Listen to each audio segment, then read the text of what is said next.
знаете, Руслан, ученик 16-й школы, 10 класса. Моя программа на самом деле очень простая, и это всего лишь пара пунктиков. Честность и креатив. В нашем деле очень важна самореклама.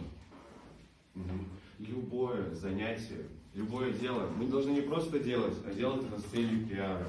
Потому что иначе не будет смысла в этом. Мы посадим деревья, расчистим территорию. И что, какая разница, кому за этим вообще интересно смотреть?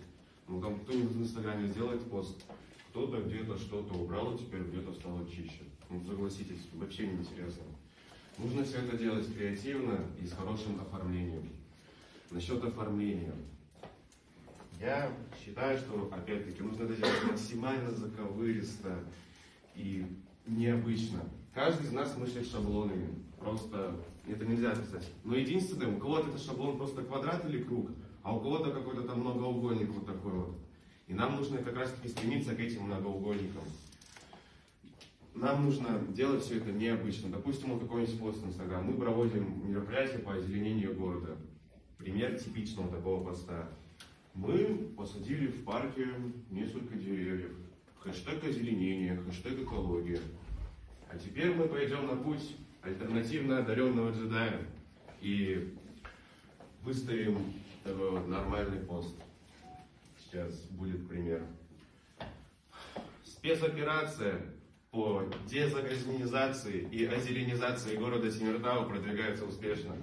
Контрразведка вражеская наносит нам удары, подкидывая в почву камни. Но наше новейшее оборудование, лопата 3000, способно справиться и не с таким.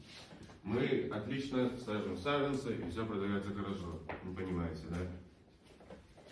Я, если стану на этот пост, я лично распишу всем статью на тему оформления и всего такого, на тему юмора. Потому что про юмор нельзя забывать в нашем деле.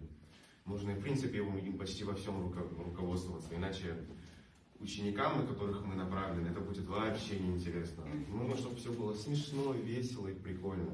А эта самая серьезность, она никому тут не нужна, ни мне, ни вам.